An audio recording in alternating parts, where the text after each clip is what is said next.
네, 오늘은 누가복음 10장 25절에서 37절의 말씀을 가지고 여러분과 함께 하나님의 은혜를 나누도록 하겠습니다. 지난 주일 오전 예배 때 여러분에게 증거한 말씀을 혹시 기억합니까? 가끔 제가 이런 질문을 드리는데 일주일이 지나면 일주일 전에 들었던 말씀, 아니 어제 들었던 말씀도 잘 기억이 안 나고 생각 속에서 이렇게 없어지는 그런 경우가 많습니다. 그렇지 않은 분도 있지만은 되게 잘 기억이 안 납니다. 우리들 기억의 용량의 문제도 있지만은 거룩한 것을 빼앗아가는 아주 악한 세력이 늘 활동하고 있기 때문이기도 합니다. 지난주에 말씀드린 것은 그 외식, 겉과 속이 다른 것. 겉으로는 성령이 충만한데 속에는 알고 보니까 성령이 아니고 악한 자의 수졸들, 귀신이 역사에서 나타나는 그런 모습들이다. 겉과 속이 다른 것, 외식하는 것, 말과 행동이 다른 것, 그것에 대해서 우리가 잘 분별하고 또 우리 자신들도 조심할 것을 당부한 바가 있습니다. 오늘 말씀을 시작하기 전에 이 외식하는 것, 또 겉과 속이 다른 것이 얼마나 우리가 잘 모르고 자기 자신들도 그런 것들을 겪고 있는지 잘 깨달아야 한다는 것을 먼저 말씀드리고 싶습니다. 부지부식간에 자기 자신도 모르게 속에 있는 것하고 겉에 나타나는 것하고 다르게 행동할 수가 있습니다. 생각은 그런 것이 아닌데 나도 모르게 내가 옳게 보이려고, 나를 좀 잘나 보이려고, 그리고 내가 좀 아는 것처럼 나타내려고 하는 습성이 있습니다. 사람들은 다른 사람들에게 내가 천해 보이고 또 무시를 당하고 그런 것을 좋아하는 사람은 없을 겁니다. 있는 그대로 나타나면 좋은데 다른 사람들이 나를 행여나 업수히 여길까, 하찮게 여길까, 그런 어떤 두려움 때문에 그렇습니다. 말씀을 받은 우리들도 부지부식간에 순간적으로 자기 자신을 보호해야 되고 높여야 된다는 생각에 빠져서 생각은 그렇지 않은데 행동은 나를 꾸미고 있다, 포장하고 있다 하는 그런 때를 많이 우리는 겪게 됩니다. 오늘 말씀 속에서 이 어떤 율법 교사가 일어났다. 그래서 예수님께 질문을 하는데 시험하려고 묻는 겁니다.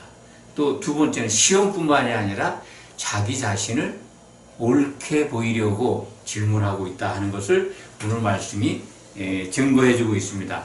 누가복음 10장 25절에 어떤 율법 교사가 일어나 예수를 시험하여 이르되, 또 29절에는 그 사람이 자기를 옳게 보이려고 예수님께 묻습니다. 시험하는 것도 시험할 수 있습니다. 하나님도 우리들의 믿음을 달아보십니다. 테스트 할 때가 있습니다. 또 사람이 선의에 의해서 그 사람의 어떤 일정한 부분을 이렇게 시험할 수도 있습니다. 또 학생 때는 늘 우리가 배운 공부의 내용을 테스트 받습니다.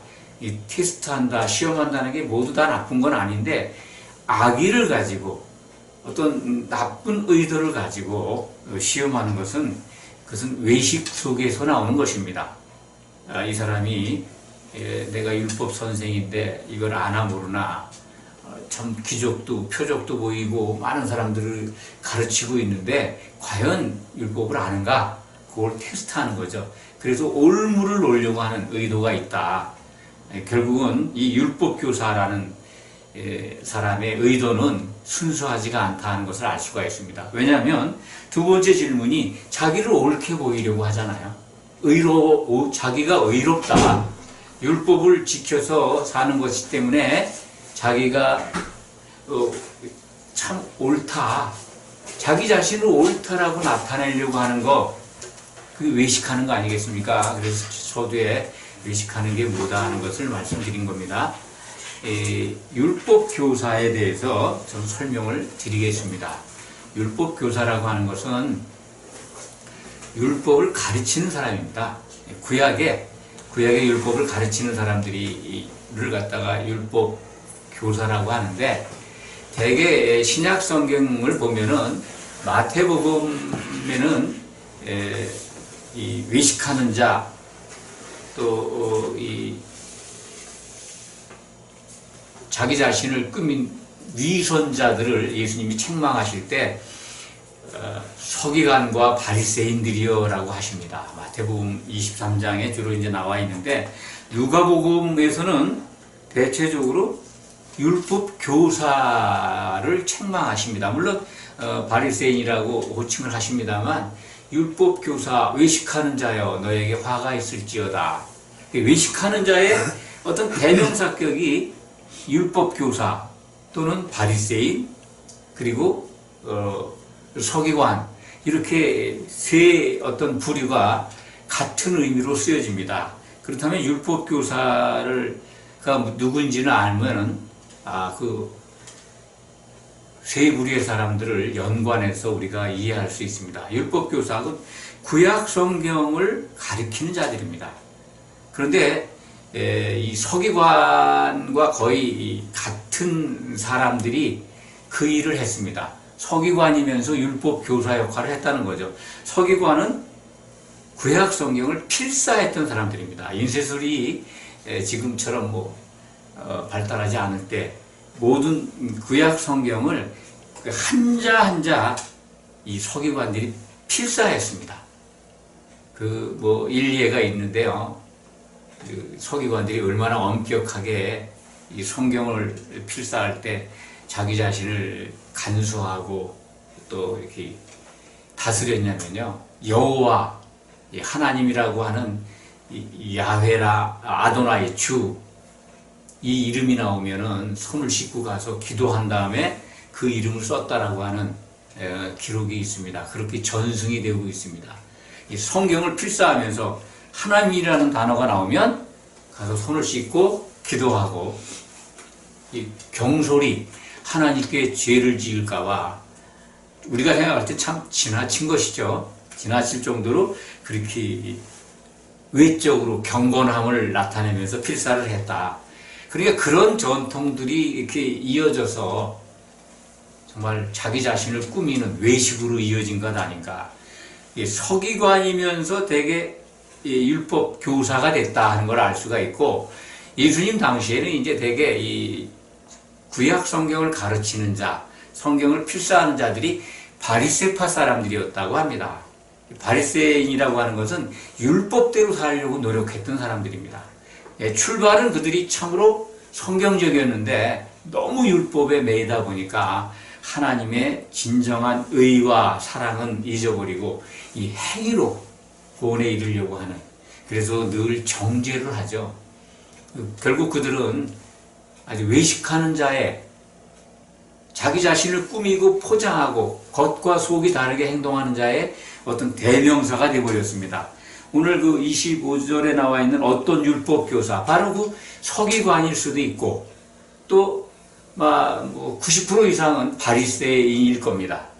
바리새인이면서 서기관, 구약 성경을 필사했던 사람들, 그러면서 율법을 가르쳤던 그 교사가 예수님을 시험해서 내가 무엇을 해야 영생을 얻을 수 있습니까? 라고 묻고 있습니다. 영생은 신약 성경을 통해서 우리는 알 수가 있습니다. 예수님이 오셔서 가르쳐준 영생의 방법, 그것은 하나님을 알고 그가 보내신 분 예수 그리스도를 아는 것이 영생이다. 물론 신약 성경에서 영생으로 번역되어 있는 이 말씀은 한 세대의 생이다. 그러니까 우리는 이렇게 이해하시면 됩니다. 천년 왕국, 그 천년 기간 동안에 생을 보장받는 것입니다. 그런데 그 안에 천년왕국 그 안에 들어가서 왕노릇한 이 성도가 된 우리들은 그야말로 영원한 영생을 얻게 된다. 새 예루살렘에 들어가기 때문에 그렇습니다. 예수님의 몸을 이룬 성도가 된다면 그것은 영생은 보장되어 있는 것입니다. 그러한 그 의도를 가지고 외식하는 자가 묻는 말씀에 예수님이 율법에 어떻게 써 있느냐, 어떻게 읽느냐라고 오히려 율법 교사니까요. 율법을 가리키는 자니까 구약 성경에 능통한 학자니까 물어봅니다. 그러니까 27절 말씀을 우리는 잘 압니다. 하나님 사랑과 이웃 사랑에 대한 예수님이 마태복음 22장 37절에서 율법과 선지자의 대강령이라고 설명한 그 말씀입니다. 율법과 선지자의 대강령이 하나님을 사랑하고 내 이웃을 내 몸같이 사랑하라. 이것이 바로 율법이 얘기하는 대강령이다 라고 예수님이 말씀하신 것이 마태복음 22장 37절인가요? 37절부터 39절 사이에 기록되어 있는 말씀으로 기억합니다. 이 율법과 선지자가 가르쳐주는 모든 교훈의 말씀의 그 엑기스가 바로 이 말씀이다. 그러니까 예수님이 그렇게 대답을 하니까 율법교사에게 네가 참 잘 말했다. 그것을 행하면 하나님을 사랑하고 이웃을 내 몸처럼 사랑하면 네가 영생에 이르게 된다라는 말씀. 율법을 통해서 영생을 얻을 수 있다. 그걸 다 한다면은, 그런데 율법을 지켜서 의에 이르는 육체가 하나도 없다고 그러죠. 의인은 하나도 없다. 로마서 3장 10절에도 의인은 없나니 하나도 없다라는 말씀을 여러분들 기억하실 겁니다. 물론 시편에 기록된 말씀을 사도 바울이 인용해서 우리에게 알려준 말씀입니다만 의인이 없습니다. 율법을 통해서 의인이 될 수 있는 사람이 있었다면 하나님이 사람이 되셔서 십자가를 지고 죽으시지는 않으셨을 겁니다. 29절 말씀을 보면 우리가 이 율법 교사가 어떠한 의도로 지금 예수님에게 나와왔는지를 알 수 있죠? 자기를 옳게 보이려고. 자기가 의롭다. 내가 율법을 잘 지켜서 누구보다도 나는 의로운 사람이야. 나는 영생에 이르도록 지금 올바로 살고 있는 사람이야. 그것을 증거해 보이려고 질문을 합니다. 예수님께 그러면 내 이웃이, 내가 사랑해야 될 이웃이 누굽니까? 그렇게 묻지 않습니까? 외식에 대해서, 겉과 속이 다른 것에 대해서 지난주부터 오늘도 말씀을 드렸습니다. 먼저 이 시대에 기독교 안에, 믿는 자들 안에 지금 특히 그 교회 안에 있는 외식을 좀 더 말씀을 드리고 싶습니다. 자기 자신이 의롭다라고 대놓고 얘기하는 사람은 없습니다. 그런데 이 강단에서 또는 어떤 교파의 교리에 의해서 사람을 의인으로 추앙을 하고 그렇게 인정하는 그런 것들을 우리가 볼 수가 있습니다. 제일 좋은 예가요, 교황입니다. 교황은 무흠이라는 존재입니다. 무흠. 흠이 없다. 교황에 즉위하면 흠이 없는 존재입니다. 교황이 말하는 것은 하나님의 말씀, 성경보다도 우위에 두고 판단을 합니다. 인간이 그럴 수가 없습니다. 근데 그게 옳다라는 거죠. 그래서 교황의 칙령에 의해서 마리아는 성인이 되어 있는 거고, 성인의 반열을 뛰어넘어서 무흠, 흠이 없는 여인으로 죄 없이 동정녀로 왔다가 동정녀로 부활 승천했다고 하는 것이 가톨릭의 가르침입니다. 몇 주 전인가요? 제가 나사렛 마리아라고 설명을 드린 적이 있는데, 그 나사렛 마리아는 가톨릭에서는 예수님 반열에 오른 참 넷째 가는 어떤 하나님의 위를 차지한 것 아닌가 할 정도로 그렇게 우상화되어 있습니다.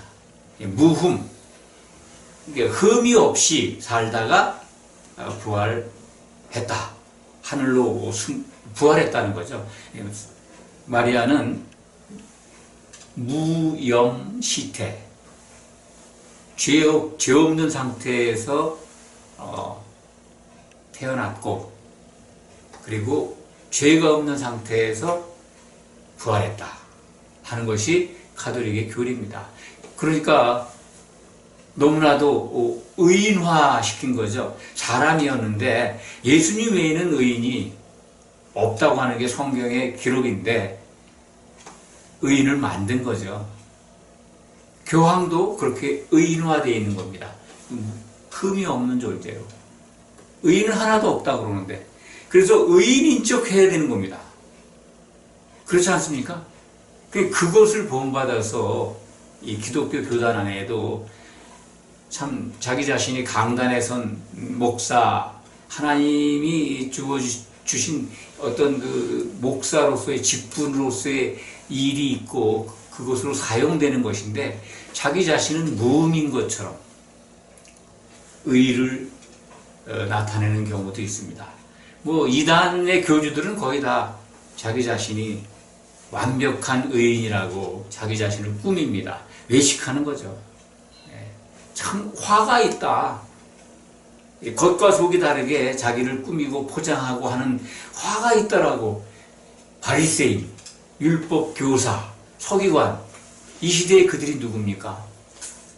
그들이 외식하는 자의 대명사였는데 이 시대에 외식하는 자들이 누굽니까? 교회 밖에 있습니까? 교회 밖에 있는 사람들이 자기 자신이 의인이라고 합니까? 하나님을 믿는다고 하고 자기만의 진리가 있다라고 떠들고 포교하고 그리고 미혹하는 자들이 자기가 의인이라는 겁니다. 재림 예수라고 하는, 노골적으로 예수가 실패해서 자기가 대신 온 재림 예수라고 주장하는 사람들도 있지 않습니까? 자기가 보혜사 성령이라고 하나님이시라는 거죠. 의인의 어떤 개념을 넘어서 자칭 하나님 아닙니까? 자칭 예수. 너무나 외식하는 것들이 만연되어 있고, 또 그들을 향해서 좀 더 규모화된 교회의 목사들은 자기 자신을 참 무흠으로, 자기의 설교와 자기의 말과 자기의 행동은 흠이 없는 걸로 그렇게 포장해서 가르치는 경우도 있습니다. 여러분들도 방송을 통해서나 어떤 집회를 통해서 경험하셨을 겁니다.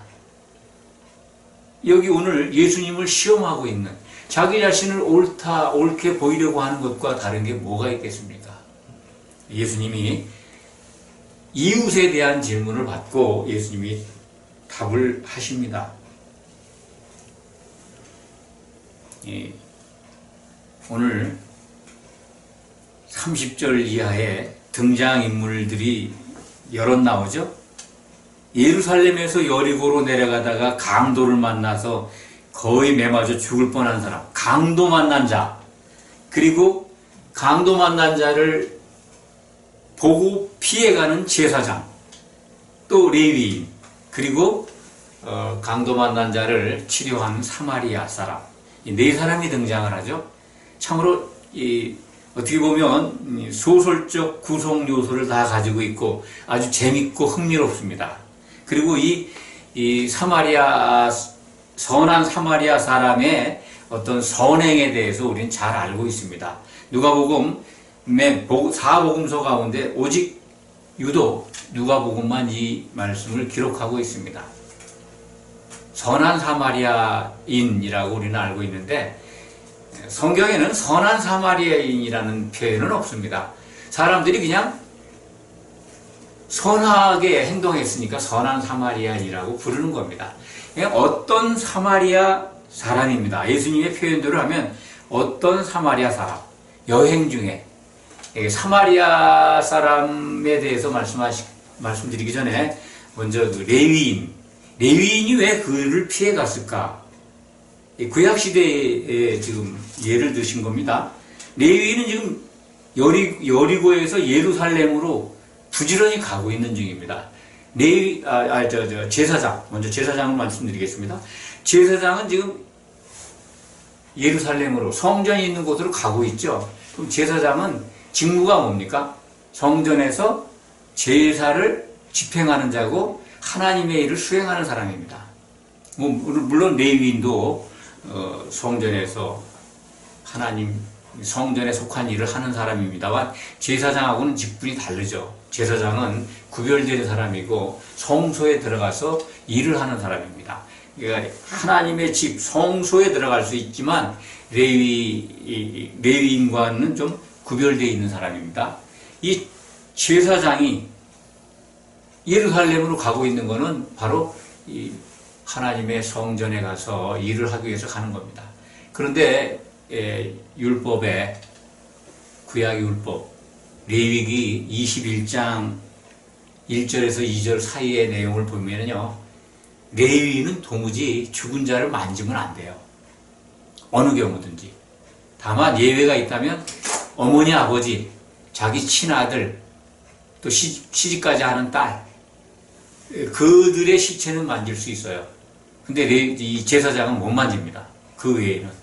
친족 외에는 못 만진다라고 율법에 기록이 돼 있어요.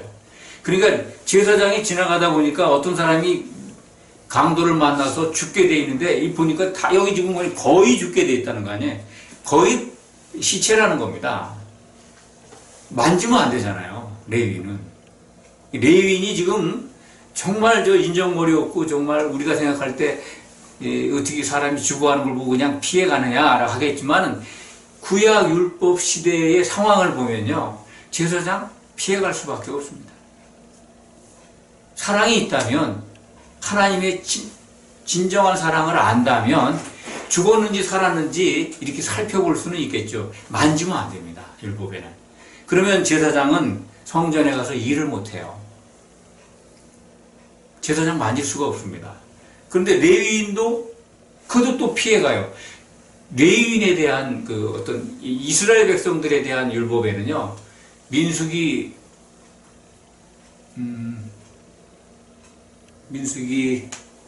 11장인가요? 민수기 19장입니다. 민수기 19장에 모든 백성은 시체를 만지면 일주일간 부정하다라는 기록이 있습니다. 시체를 만진 자는 누구를 막론하고 일주일간 부정해요. 그래서 일주간에 2번 정하게 하는 절차가 있어요. 일주일 동안 아무것도 못하는 거예요. 격리되어야 됩니다. 그러니까 레위인도 성소에 가서 제사장을 돕는 일을 해야 되는데 다 죽은 것 같거든요. 조금 만지다가 도와주다가 죽으면은 또 일주일 동안 일을 못하게 되는 거죠. 이런 상황이 율법에 속해 있는 자들에게 어쩔 수 없는 상황입니다. 물론 그들도 안 보고 갔다는 것은 정말 그가 하나님의 뜻을 알고 하나님의 사랑을 알고 긍휼을 안다면, 사람을 사랑해야 된다는 걸 안다면 제사장도 레위인도 자기에게 주어진 일보다는 이 사람의 생명이 중요하다는 걸 알았다면 살펴보고 갔겠죠. 그렇지만 율법에 완전히 빠져있는, 율법을 통해서 하나님께 나아가려고 했던 구약시대의 유대인들은 한계가 있었던 겁니다. 더군다나 예수님 당시에 그들은 참 입술로만 하나님을 경외했고 아주 암흑시대죠. 그때 예수님이 오셨던 겁니다. 상황은 그렇습니다. 제사장과 레위인이 그 강도 만남, 거의 죽게 된 자, 길가에 누워있는 죽을 시체나 다름없는 그를 피해 갔는데, 이 사마리아인, 유대인들이 가장 싫어하는 사람이 사마리아인입니다. 아시죠?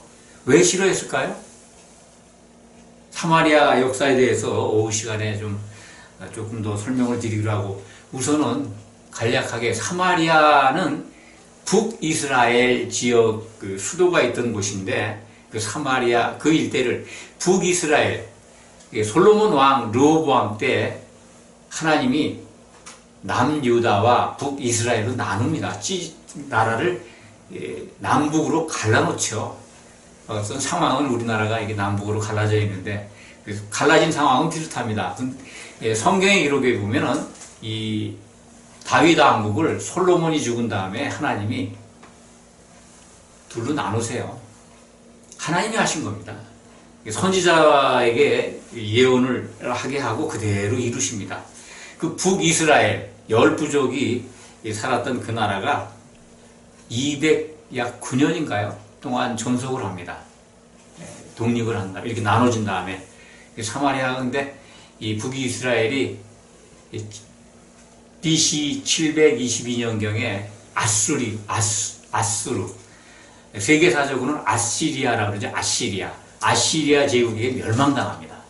209년 동안 존속하다가 그때 그 멸망한 북이스라엘의 사마리아 지역에 아수르 왕이 자기가 점령했던 지역의 백성들을 강제 이주시켜요.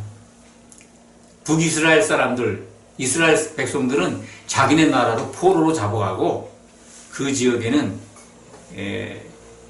관할구역에 있던 백성들 여러 지역에서 사마리아 지역으로 사람들을 이주시킵니다. 강제. 그들이 와서 그 북이스라엘의 유대인들, 이스라엘 백성들도 좀 남아 있었겠죠. 그들과 섞이는 겁니다. 섞여가지고 혼혈족이 돼버리죠. 그러니까 그들은 이제 유대에 있는 예루살렘에 있는 성전에 와서 제사도 안 드리는 거죠. 그러니까 유대인들이 사마리아 사람들은 혼혈적으로 아주 상종도 하지 않습니다. 저 사람들은 이방인들만도 못하다. 그들이 근데 이제 사마리아 백성 이주한 사람들이요 모세 오경은 가지고 있었습니다. 오후 시간에 그건 설명을 좀 드릴게요. 그래서 그들 나름대로 하나님도 경배하고 자기들 지역에서 섬기던 그 우상들도 같이 섬깁니다. 우상도 섬기고 여호와도 섬기고 그러니까 유대 백성들이 볼 때는 아주 상종도 할 수 없는 그런 사람들이죠. 그러니까 이 유대 속담에 이런 말씀이 있다고 그래요. 이런 사마리아인하고 같이 밥 먹는 거는 돼지고기를 먹는 것과 마찬가지로 그거 이상으로 죄를 짓는다. 그러니까 사마리아인하고 같이 밥을 먹는 것, 같은 자석에서 밥 먹는 것을 굉장히 혐오스럽게 이방인들보다도 더 나쁘게 돼지고기 먹는 건 자기들 율법에는 죄를 짓는 거 아닙니까? 돼지고기를 먹는 것보다 더 악하다. 이런 속담이 있다고 합니다. 그러니까 이 사마리아인들 지금 오늘 예수님이 그 강도 만난 자를 치료해 준 사람이 사마리아 사람이에요. 유대인들이 극도로 혐오하고 싫어하는 깊이 인물들이에요. 이방인보다도 더 싫어했던 사람들입니다. 근데 그 중에 사마리아 사람이 강도 만난 자가 누굽니까? 유대인입니다. 예수님이 예를 든 그 강도 만난 자는 뭐 다른 지역 사람이 아니에요. 여리고에서 예루살렘 사이에 통행하는 사람이 되게 유대인입니다. 형제입니다. 이웃입니다. 유대인의 이웃, 그걸 설명하고 있지 않습니까? 그런데 그 이방인만도 못하게 취급받는 사마리아인이 지나가다가 그를 치료해 줍니다. 불쌍히 여겼다고, 긍휼히 여겼다고. 고반 죽어서 시체가 돼 있는, 시체인지 아닌지 반시체가 됐다라는 표현이라고 합니다. 그 원문적 표현은 거의 죽은 거죠. 그런데 불쌍히 여겨서 기름과 포도주로 그를 그 상처에 얻어 터진 곳에 여러 군데겠죠. 있는 거 다 뺏기고 몸은 다 죽어가는데 기름으로 그리고 포도주로. 기름은 이제 외부 이게 이제 올리브유죠. 올리브유를 바르면 세균이 침범을 못하죠. 이렇게 막을 씌우니까. 포도주도 이제 알코올이니까 소독을 해주고. 아마 그 당시에 우선 상처가 나면 치료법인 것 같습니다. 그렇지만 여기서 우리가 자세히 살펴볼 거는 강도를 치료한 이 사마리아인이 사용한 기름과 포도주를 주목해 볼 필요가 있습니다. 과연 사마리아인이 어떤 사람인가를 우리가 알 수 있는 중요한 대목입니다. 기름 올리브유를 가지고 있다. 그걸 부어줬다. 기름은 신약 성경에서 되게 성령을 상징하지 않습니까? 기름을 부어주는 자, 그리고 포도주를 부어주는, 포도주가 상징하는 게 뭡니까? 올리브유와 포도주가 상징하는 게, 물론 이스라엘 백성들을 생각하지만은 예수님, 창세기 14장에 그 아브라함을 축복할 때 나타난 그 멜기세덱, 지극히 높은 하나님의 제사장, 그분이 떡과 포도주를 가져오지 않습니까? 예수님으로 상징되는 이 기름과 포도주를 통해서 이 선한 사마리아인이 그분이 누구인가를 우리가 알 수가 있습니다. 제사장도 레위인도 이 시대에 따지면은요, 목회자도 성도들도 피해간 강도 만난 자를 치료해주는 자 누구겠습니까? 이 시대에 이런 분이 그 당시에도 없었지만 이 시대에 있겠습니까? 없습니다. 예수님 뿐입니다.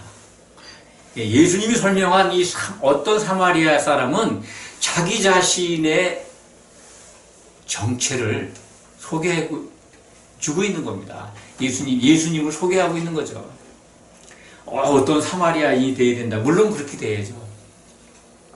또 뭐 레위인이나 제사장은 뭐 이 시대의 지식인이다. 머릿속에 뭐 율법만 가지고 있다. 이렇게 설명하지만 근본적으로는요, 인간에게는 이러한 긍휼과 사랑이 없습니다. 왜냐하면요, 그 다음번에 자기 짐승에 태워 주막으로 데려가지 않습니까? 주막이 어디겠습니까? 주막으로 데리고 가요. 이거는 예수님의 몸으로 세워질 교회를 상징하는 겁니다. 우리가 우리 자신을 생각하면 돼요. 우리가 내 자신이 정말 예수님 만나기 전에 강도 만난 자라고 생각한다면 은혜가 됩니다. 내가 정말 율법 또는 무슨 세상, 사람의 생명을 빼앗는 마귀에게 얻어 터져가지고 다 죽게 되었었는데 내가 죽은 상태에 있는데 나를 살리신 분이 누굽니까? 예수님 아닙니까? 예수님이 우리에게 기름 붓고 포도주 부어서 우리가 성도로 교회 안에 들어와 있는 거 아닙니까? 주막에 데려다 줬어요. 주막으로 끌어다 줬지 않습니까? 데리고 가서. 그런데 그 주막 주인한테 뭐라 그래요? 그 비용도 좋지만 내가 다시 돌아올 때 이 사람 치료한 비용이 더 들면 내가 더 줄게. 그러잖아요. 우선 그를 주막에 데리고 가서 쉬게 하고 치료해달라고 데나리온 둘을 주지 않습니까? 강도 만난 자, 자기 자신이라고 한번 생각해 보시기 바랍니다. 여러분들 각자가 예수님 만나기 전에 다 죽어 있었습니다. 죽은 자예요. 근데 누가 우리를 이 생명의 복음을 듣게 하고 산 자가 되게 했습니까? 예수님이 하셨지 않습니까? 아멘. 그래서 지금 이제 주막이라고 하는 그분의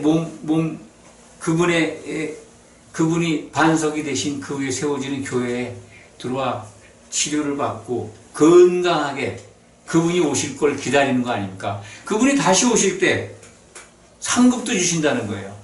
주막에서 그를 돌본 자들, 다치고 연약한 성도들을 돌봐준 성도들, 같이 서로 사랑해서 건강하도록 서로 하나가 된 성도들에게 상급도 주신다는 거예요. 예수님이 다시 오실 때. 이러면 오늘 말씀이 잘 이해가 되시죠? 이것이 바로 그 사마리아인, 강도 만난 자의 이웃이다. 그러니까 예수님이 그 율법 교사에게 너도 이와 같이 하라 라고 얘기하십니다. 율법에 빠져 있다면 이거 할 수 있겠습니까? 그럼 못하는 거죠. 율법 교사가 예수님을 발견했다면 따랐을 것입니다. 그런데 성경에 그가 따랐다는 말씀은 없습니다. 하나님의 뜻은요, 늘 예배 시간마다 여러분들에게 말씀을 드립니다. 성도가 하나님의 뜻만, 하나님이 이루고자 하시는 그것만 명확하게 깨어서 알고 있으면요, 이상한 데 빠지고 자기 자신이 높아지려고 사람에게 옳게 보이려고 외식 안 합니다. 우선은 겸손해진다는 거죠. 하나님이 늘 강조합니다. 또 하나님이 창세전에 세우신 뜻을 기억하시면 됩니다.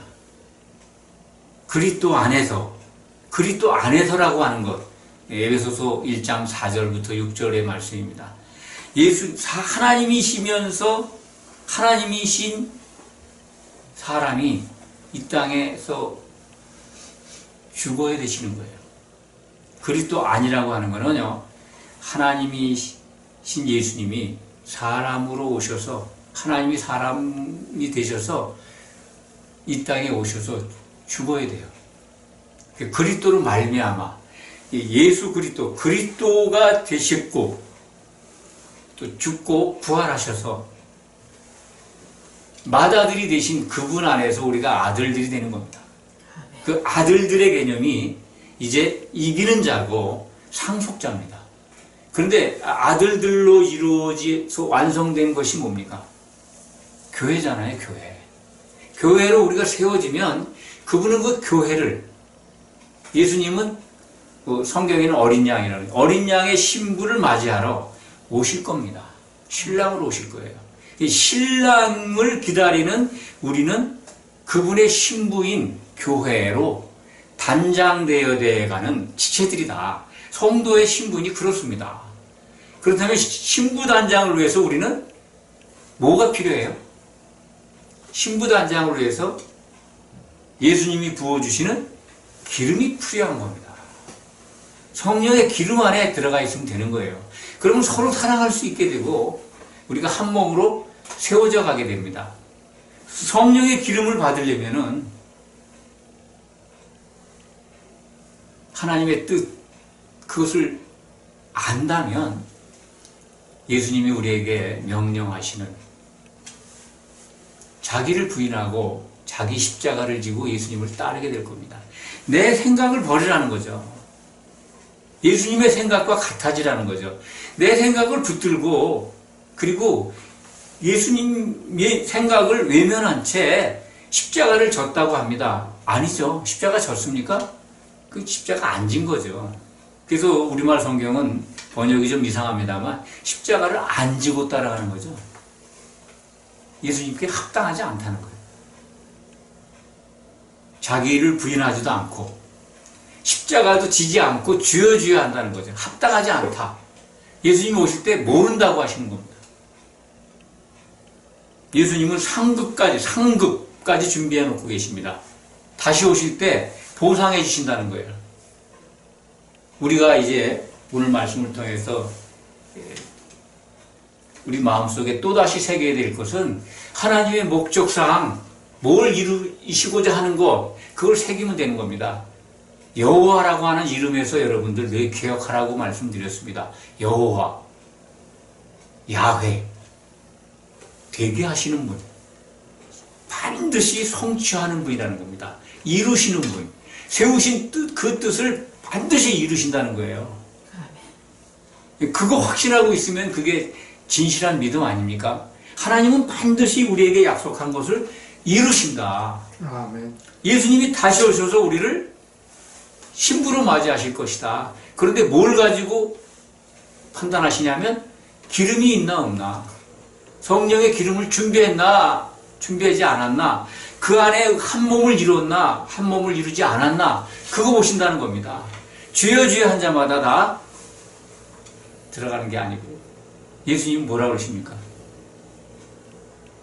주여 주여 하면서 주의 이름으로 귀신도 쫓아내고 능력도 행했다고 하는데, 예수님은 나는 도무지 너희를 모르겠다 하시지 않습니까? 겉과 속이 다른 율법 교사와 같은 이 시대 교회 안에 있는 말씀을 가리키는 자들, 지도자들 잘 분별하시기 바랍니다.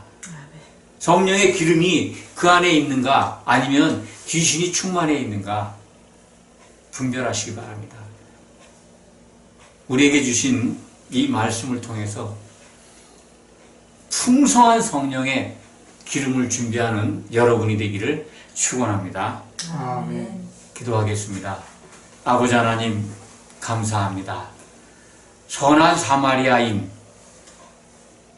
그분으로 오신 우리 주님 참으로 감사합니다. 아멘. 강도를 만나서 거의 죽었는데 우리를 살려주시고 우리에게 기름을 부어주시고 그리고 우리로 하여금 하나님의 뜻과 목적을 알게 하셨습니다. 그것 또한 하나님께서 반드시 이루시는 약속임을 우리는 또한 확인합니다. 아버지 하나님, 그것을 이룰 때까지 우리가 하나님의 그 뜻이 이루어지는데 기쁘게 쓰임받기를 원합니다.